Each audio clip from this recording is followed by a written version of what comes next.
T. Walker. Kathy, Thank you so much for coming on. I appreciate you for having me. Okay, so should I reference you as T. Walker and only T. Walker as one, or T, or? Whatever feels comfortable to you. I hear all of it, so I Okay. can respond. So you know I'm going to ask T stands for? Terrence, Terrence. Okay. that's my real name. Does anybody call you Terrence? Um, Other educators and people that are meeting me for the first time through somebody else. My old teachers. Some people, people that write checks sometimes call me as Terrence. We like that. Other than Alec, because he knows T. Walker. Yeah. Cool. Okay. I always forget to ask, so I want to start with, what are you listening to right now? I've really been listening to Clip's album. Yeah. Outside of myself, I just been listening to Clip's album and Miles Monroe. Okay. Cool. All right. So, I don't really want to use the same format that I usually use for interviews, because after listening to you perform, all I wanted to ask was, just tell me a story.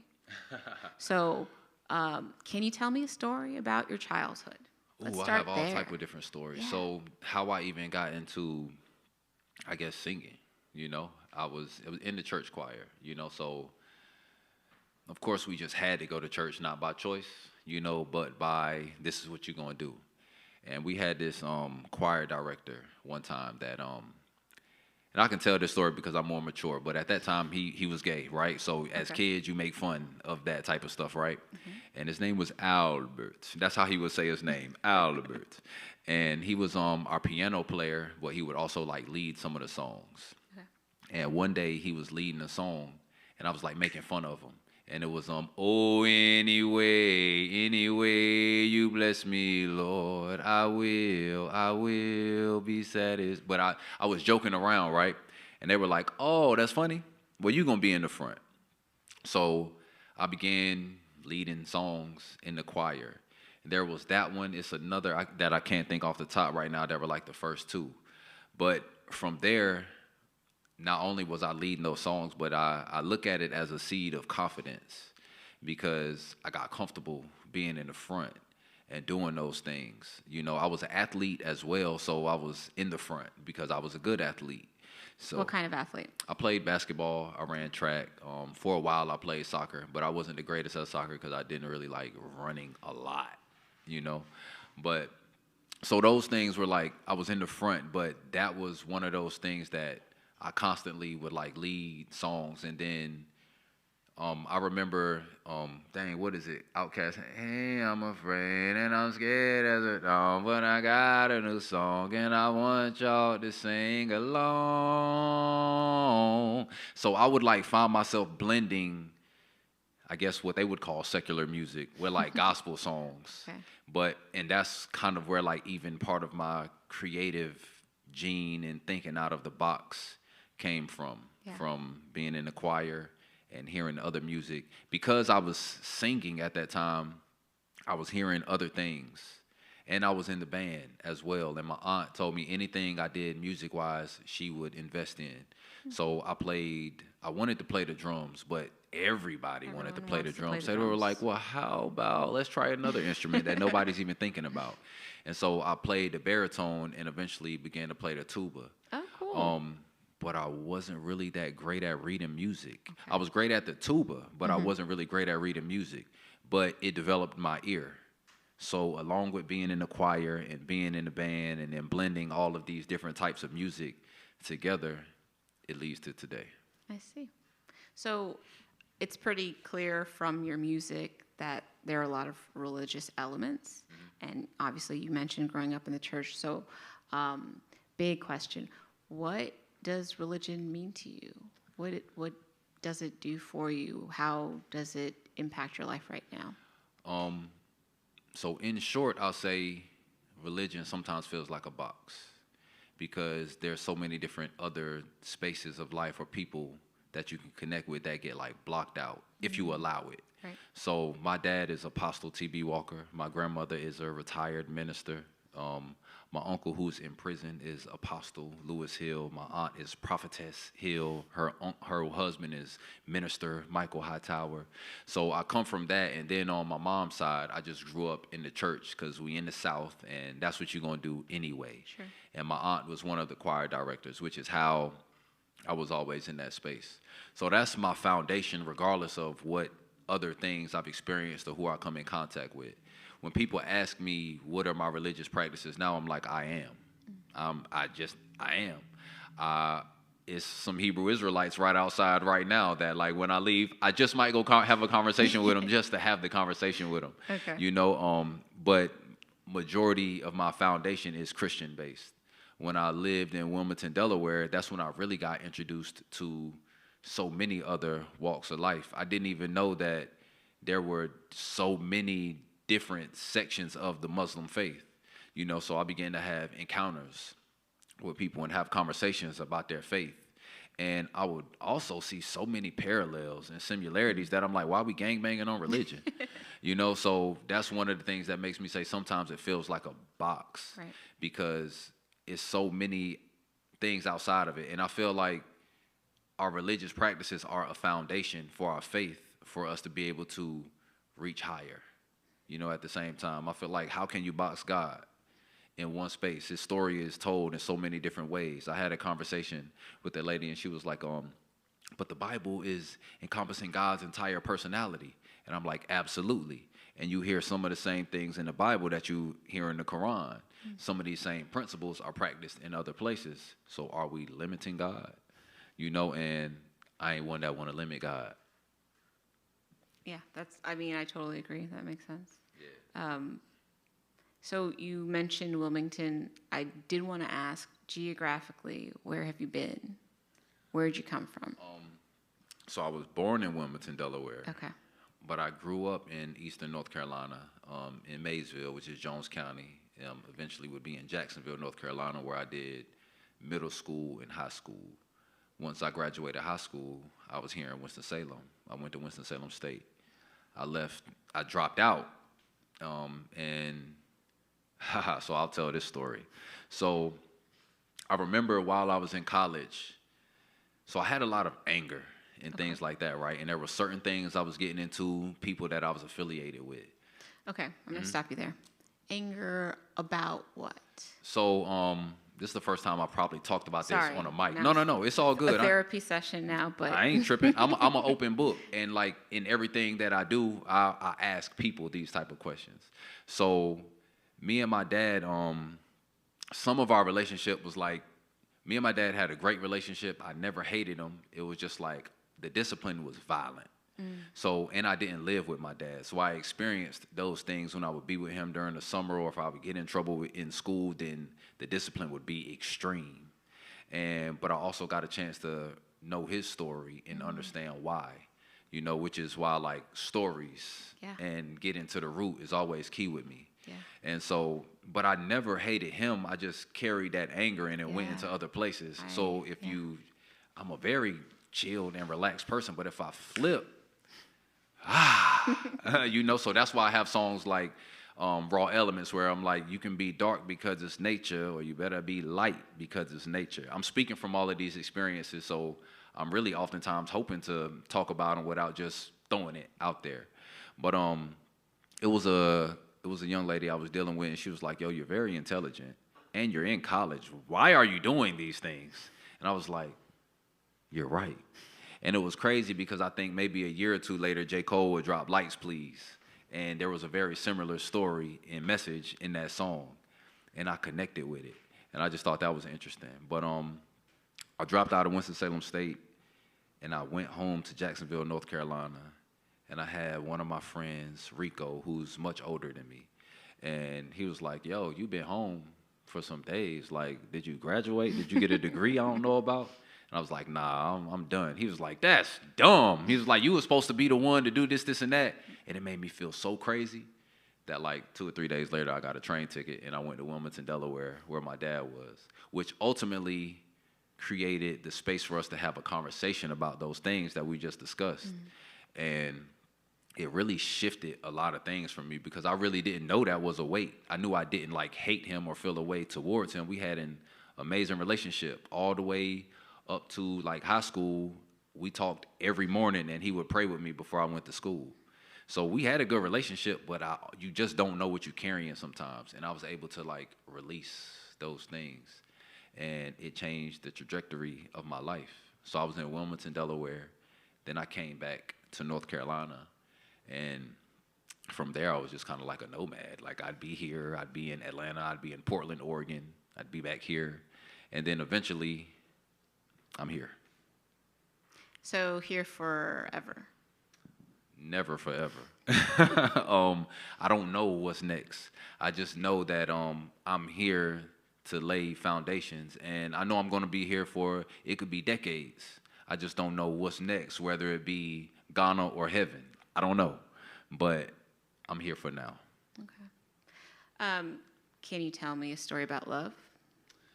I'm a very like passionate lover, and once it seems like that is gone, once it's like, who was it? Was it, I can't remember who said it. It might have been Drake that said, once I stop having fun with it, I'm done with it. Because once it feels like there's no fire, I'm a fire starter, but we both have to be starting the fire. And I'm going to give everything. But what I've learned is like, I can't totally sacrifice myself, but like, I also can't help it. Because like I'm a natural helper, whether it's love in intimate relationships or in platonic, friendships and things of that nature. I'm gonna give me, but I really got to a point where I realized I was depleting myself, and I was like, I can't allow love, because I love love so much, to deplete me. But now I have a daughter, and I feel a whole different sense of love, and I'm like, well, that's a place I'll sacrifice myself to depletion. Right. So like I've learned love in like levels in different spaces, which is how a song like Sophia even came about. It was created from the essence of a person, but I was also like reading and like studying these ancient texts about wisdom and about its description being like feminine. And so like I have a love for wisdom, and I have a love for love, so I was like, I can put that together in a song, and that's how it turned into that. So there's people that I've sent it to, and they're like, oh, this is such a beautiful song, who is it about? And I'm like, don't worry. But then there's like, I sent it to my friend AJ, because I send him all my music, and he was like, sound like you've been reading Proverbs 8. And I'm like, dang, out of all the people, he was the only person that recognized that. But I know where he is study-wise and practice-wise, so it made sense. And that was cool that he recognized even what I was describing about love in that song. Yeah. And I thought that was really cool. Yeah, because that connection, that's what it's all about, right? Absolutely. And so that's what I love about music, or being able to tell stories and being able to connect with people, which has sometimes made it difficult in relationships, because I don't have bad relationships with women. And even like as an educator now, I try to like instill into my students, like I listen to their conversations. So I'm like, are you trying to be friends with her to have sex with her, or do you want to have a real friend? And that can be conflicting to other people, but I'm like, no, this is real, but I love love so much that like I ain't gonna give up on it, but I'm also gonna like show my friends real love for real as well. So going back to the music and the way that you actually perform, you're a natural performer, and you mentioned you've been doing it since you were a kid. Do you practice? I'm gonna say yes and no. Okay. It's not like I don't do like rehearsals and things of that nature, but I'm constantly finding myself repeating my lyrics, and I use my own lyrics and other rappers' lyrics as scripture sometimes to like describe or connect with something. But I kind of do, because I'm constantly like, even sometimes like on the way here, I might find myself like, all right, what songs am I gonna do? And then I'll go through all of them and like run through them in the car, and then I'm like, all right, well, I'm done with that, and then I'll just move on and like go back to silence or whatever I was listening to. but I just want to make sure that it's embedded, and then I can free flow from there. Okay. So tell me about Soul Society. So we're currently celebrating 10 years of existence, of Okay. service. Congrats. That's I appreciate great. it. And these things that me and my brother, we're first cousins, but I'm always refer to him as my brother. Okay. So these things that we started are instilled in us. Our grandfather was very much community oriented, a community organizer. He was one of those people that like, I'm gonna pick people up for church in the morning, but I also know that these people over here, they not going because they're gonna feel judged. So I'm gonna go to them, and I'm gonna give them this thing, but I also know that they trying to get back to doing what they doing. So I'm gonna give them just enough, then I'm out of here. My grandmother took people into her home. She worked for the housing authority, and there were people that wouldn't house them and things like that. And she took people literally into her home, a whole family, and she had the space to be able to do so. Soul Society, support, opportunity, unity, leadership, soul, and those are the four cornerstones of our organization. And we're centered around community empowerment and youth mentoring through the arts, through many means, but it started as just the arts. So from there, we get financial literacy and things of that nature. But in the year that we started it, it was so much like crime happening in our city that we hadn't experienced before. And then one of our friends, one of our really close friends, was murdered, that year, along with all of the other things that were going on. But that hit, really close. And we were like, we so tired of people talking about problems that like, who's gonna have a solution? And we ultimately didn't have like a grand solution. We just knew that like we're gonna have a peace festival. And from there, it just spun off into so many different things because we were connected to so many different walks of life. So you could bring the church there, you could bring the streets in, you could bring these artsy groups together and have them all in a space. And we are communing through arts, through food, through vendors, and all those different things. And it started from that idea. And there's an artist by the name of Sonny Patterson, a poet from New Orleans. And we saw her one day. And she said something about being a solutionary. And we were like, we really liked that. We had already had the name Soul Society, but it was an additional thing that we adopted, along the way. And from there, we've just been continuing to grow. My brother, my first cousin, his mom was always like, you should be an educator. And I was like, I didn't even like school. I was just good at it. So why would I want to go back? But over time, I found myself back in the classroom. I found myself back in the classroom, and at that time, I figured out, like, I knew myself, so I also knew what my impact could be, even though it's been greater than what I even imagined, and that's a whole nother story in itself, but that's Soul Society, and so we're continuing to keep everything rolling. So what's the future look like for that? Soul Societies. So there being organizations throughout the world. Yeah. There's a Soul Society Ghana. There being a Soul Society Benin. There being a Soul Society Australia. A Soul Society all over the country. And it being built off of these principles. But in knowing that people have their own ways and own ideas, expanding it into creating these chapters and allowing other people to formulate it, but based off of these principles. Because it's no point in, no, I ain't even gonna say that. There's a point in everything we're doing now, but it's no point in not allowing it to expand and just keeping it in a box. The same way, I spoke with religion, like, why box it?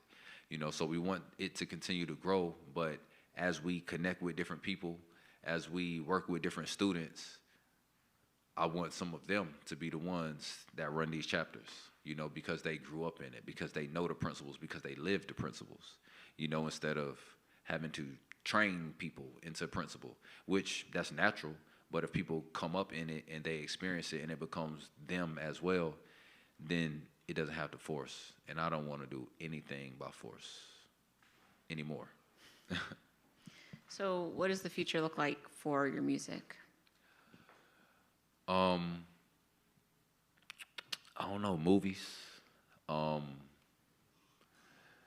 So my cousin Elias Hendricks is an international opera singer, and we just reconnected. And so he's like, yo, I'm gonna take you all over the world. So at this point, I don't even know. I just know I have my passport, and Good, my you're voice set. is gonna be in a number of different places. I don't know who I'm gonna connect with. I don't know what other artists that I'm gonna connect with and record music with, or if I'm gonna be in a musical, or if I'm gonna be in a movie, because I'm open to all of it. So I think all I can say is I'm open to the possibilities, and maybe they're endless, like NZT. So music, um, is it? I guess it feels kind of silly to ask, but I mean, you have to do it, right? It's part of who you are. Absolutely. Well, I'll say this, I have to create. I Okay. don't ever find myself so much as having a writer's block because like if I'm not feeling the music in a moment, I'm a gallery curator. So I'll move into that space. If that is done, then I'm curating the Alkaline Festival or Fire for Therapy. So music is one of those things that's like one of my avenues. When I was living in Wilmington, Delaware, I would go to this open mic at World Live Cafe. It was, the other day I can't remember that name, but they would have this open mic, and it was a poetry open mic. And I came in like, yeah, I rap out. I'm from North Carolina. I just want. They were like, well, we don't do that. And I was like, all right, cool. I'll pay my $10 and listen to everybody. And then the next time I was like, well, I'm a hip hop artist. I thought that sounded better. They were like, nah, we good. And I was like, well, I'm a lyricist. And I thought that sounded better. And they were like, yeah, you can pay your $10 and you can enjoy. So the next time I was like, I'm a poet. Because what I decided to do was just go in without my music and just recite my lyrics. Yeah. And so I even took myself out of the box of music and allowed my gift and my creativity to take me and get me on that stage. But it opened up several other doors for me because then I began to do poetry in a number of different places. And then I was dating a poet and and she was a phenomenal artist. And just being in her world and doing poetry in other places in Philadelphia and DC and things like that opened up the possibilities of other things that I could do creatively. And I was like, oh, okay, a chair isn't just for sitting. If I need to reach something, I can stand on the chair too. And that's how flexible our gift is. So I was like, why limit myself? I'm going to do all of it. That's awesome. So, Winston-Salem. What's the best part about Winston-Salem? It's the city of arts and innovation. So I went to school here, so coming back here and seeing the different changes, but seeing the activations has been really cool. And this is where I became a part of a poetry team, and I was a part of a music operation and team before that. And after that, I was like, I don't know. I think I'm going to do everything solo. But I connected with LB the poet and Ellie, and I felt comfortable. I felt like they were family, and that was a beautiful thing. So it became an extension of my family, and that's really the best part about Winston-Salem for me. So, do you have a favorite spot? The compound. I didn't even have to feed them that one. Yeah, but I can also tell you why. Even though like it's newer to Winston-Salem, it's one of these spaces where like if you come here, somebody's gonna be creating something. I didn't know Makai was gonna be in here creating today. Right. But like somebody's gonna be creating something, or there's an opportunity to create. If I have something that I want to record, I can be like, "Yo, Alec, you mind if I?" And he's gonna be like, "What? Sure." And so I'm gonna go in there and record and do something.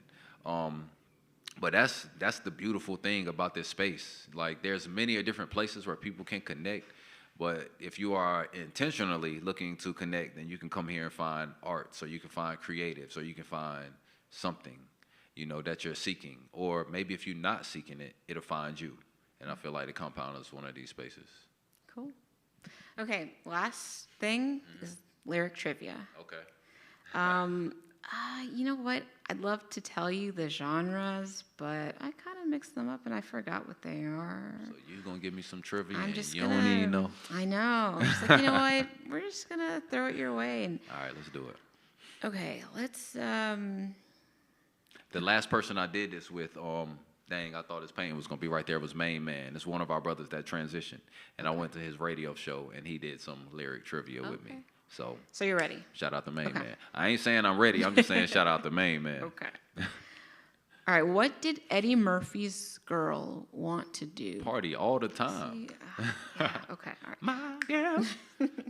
I think did he write that song with Rick James or something? I think so. Yeah. Right? I feel like it sounds Rick James-ish. It does. But I can't. Sometimes I'm like, did I just memorize that from like a Chappelle skit and it's like wrong information? Or okay, what was Running Away with the Temptations? Oh, what was Running Away with the Temptations? It was just my imagination. yeah, you got it. Running away with me. That wasn't even You a should good have said, hint. who are they running with also? Yeah. Well, you should let lyrically correct know. They're constantly coming up with. Oh, yeah, true. So you saying I should have charged them for that. In What's Going On, Marvin Gaye said there were too many mothers doing what? What's going on? I ain't even gonna lie like I'm gonna remember them lyrics though. So What are too many mothers doing? crying. Yes. Yeah. You really. Okay, I had to run it back. I have to. I'm actually really bad at this game when I play, so I prefer to be the dealer. But you're doing a really good job. I think I'm 3 out of 3. Yeah. I'm trying to see if there are some harder ones because I picked some. I think they're too easy for you. I don't actually know. What did Curtis Blow want you to know? That basketball was his favorite sport. I don't know. Was that Curtis Blow? Basketball is my favorite sport. I love the way they dribble up and down the court. Nah, what did he want us to know though? That's right, Spencer. The breaks. These are the breaks. It's so interesting how like music has evolved, not just in sound but in delivery. Because like if you heard someone rap like that today, you'd be like, "What are you doing?" That's really true. Okay, I'm gonna make this one the last one because you're too good at these. Why didn't Grandmaster Flash and the Furious Five want you to push them? Why did they want you to push them? Because they were Why close to the edge? didn't Grandmaster because they were close to the edge and they were trying not to lose their head. Okay. I get a feeling sometimes that make me wonder why I want to take it. Can I ask you some questions? Oh, wow. I mean, I guess so. It's very abnormal, but yeah, sure. Why the soul sessions? Why the soul sessions? Oh, that's a big question. I build websites, and I was kind of bored building websites, and I wasn't feeling as excited about it, and I thought I'd take a step back and see what organically just kind of came to me. I was learning a lot more about Winston-Salem and kept seeing a lot, and I volunteer with an organization. A lot of what we do is dealing with feeding, just populations that need help getting to food. And I was just thinking, well, are we also feeding the soul? And for me, in my life, the 3 things that have really made an impact have been therapy, literacy in some form, and music. And then was having a conversation with a friend who was like, you know what? That Sam Smith Tiny Desk was so dope. I bet you could do a tiny desk in Winston-Salem. And I was like, you know what? I bet I could. Right. So I started off thinking like, hey, let me do like a nonprofit that can help just feed the soul using those 3 things. But every single idea I came up with had to do with music. So I was like, all right, let me start with music because clearly that's the thing that is organically just calling to me. Because I love music, and it in it of itself has been its own like form of therapy for me, as far as just moving through hard stuff and good stuff too. Yeah. But yeah, so here we are. What is are you creative in any way? Well, I can say that you are because you created this experience. Are you musically or artistically creative? I played the viola. So okay. Have you featured on the soul sessions yourself? I have not. No. Okay. When's that happening? I have a string quartet. And we're working on some stuff, but we're kind of perfectionists, so we're not ready. Okay. But You're maybe. not ready because you feel like you're not ready, Yeah, or we feel like we're not ready. We're like, we like to nerd it out and we just record ourselves and we're like, that wasn't, let's get back. That measure was not good. Why doesn't it sound cohesive? And yeah, so we're not ready, but we're working through like an entire quartet and trying to see if we can get it ready to perform somewhere. okay. I'm interested. And if ever y'all are looking for a poet or a rapper, think of T. Walker. Absolutely. What does it feel like to so you created this experience, from your soul. What does it feel like to actually be in it right now and to also be executing, this thought? I think I'm not used to being in the spotlight, so I think the best way is to focus on the artist. So it doesn't really even feel like anything's happening other than I get a free concert and I'm like, who is this T. Walker dude? What's he about? Where did he come from? How did he get into music? How does he write stuff like that? I can't write anything like that. So I guess in a way it feels kind of surreal, but it's easier to just focus on what's in front of me and pretend that that's not happening. So how does it feel to be in the spotlight right now? Oh yeah, no, I get really nervous. Yeah, but I'm getting better at it. I think. Yeah. Okay. All right. I'll probably only ask you one or two more questions All right. then. So how did you get into even playing the viola?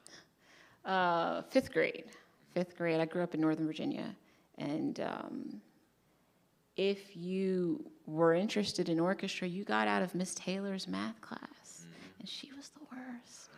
So I went to the interest meeting, and it seemed interesting enough. And they were like, "Hey, which one do you want to play?" And I was like, "I don't know. What do you think?" And they told me nobody plays the viola. And I was like, "Okay, cool. I'll do that." Someone else asked me that recently, like, "How'd you pick the viola?" And I'm like, "Oh, I told them that story." And they're like, "Oh, that's so weird." I'm like, "Oh, is it I guess it's abnormal for the kid to be like, no, I don't want to do what everyone else is doing." You said fifth grade, right? Yeah. Yeah, I don't think I was Okay. even thinking of a viola. Well, I was like, if no one's doing it, then I want to do Right. it. So that's how I ended up doing that. And yeah, it's opened up so many doors for me. Like right now, my string quartet, I play with two people who, our cellist, he's probably in his early 30s, but the two violinists are my parents' ages, but they're my friends. It's really cool to be able to be in a room and make music with people. You get to know them in this other capacity that you would never have gotten with anybody else.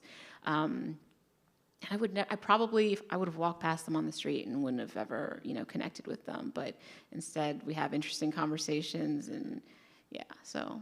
It's interesting because music is it's a universal language, so it connects you to a number of different people. But it's also like a very vulnerable thing. Yeah, whether it's not feeling like you're ready, but actually like being able to say that, True. To people, or sharing like deep parts of yourself. Yeah. So that's interesting. And I always look at creatives as historians because there's things that's happening now that somebody's going to hear this 50 years later and be able to, if nothing else, tell how you were feeling or hear what you were creating. So just like how I said, like if somebody rapped the way that Curtis Blow rapped now, it would sound odd. Right. But we can time travel a bit, through the music.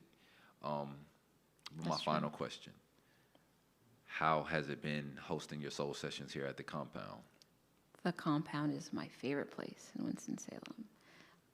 It's everyone's favorite place. It's been great. It's been it feels like I feel like I've joined a family. Before sessions, I'm like, I get a little nervous. I'm like, oh, okay, I gotta go do soul sessions, and then I get here and I'm like, oh wait, I have so much fun here. And again, just people that I don't know if I would have ever connected with them on other terms.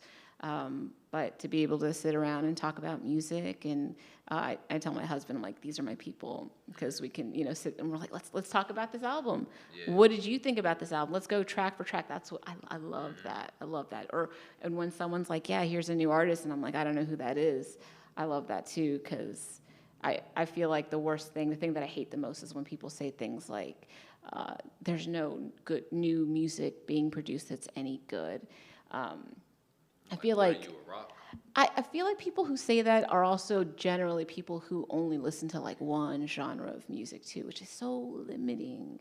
And I'm just like, oh, the more music you can love, the more you can listen. I'm still like, I actually had kind of a similar situation with my family, my upbringing, and I've reconnected with my parents in a way, and understood their stories better to better frame the way that I was raised and to feel more of a kinship and love. But one of the things that I've really learned is that my dad is really into music, and my siblings and I are as well, but I just didn't really get that it came from him in a way. But every time I hang out with him, he's always like, playing some new artists that are not new to me, that I'm like, oh, I don't know this. And he's like, you don't know this song? And, it's some, 60s, 70s, somebody or other that I'm like, oh, that's awesome. So now I'm adding more and more to my dad playlist, and then I get a little nostalgic and to future thinking and future focus when I think like, oh man, I'm going to listen to this playlist when my dad's gone, and it's going to bring me to tears, but it's going to be like a piece of him that I have because I know the music that he loved. So. Well, it's interesting, the memories that we can create and capture ahead of time, by doing something like that. Right. I have recorded conversations with my grandfather that I lost some of them, and I was like, I hated that. But, I have them embedded in mind and heart. But that's pretty interesting. Yeah. I appreciate you, for having me and allowing me to also interview you. No, thank you. Thank you so much, really. You're so talented, and it's been such a pleasure having you on. Thank you.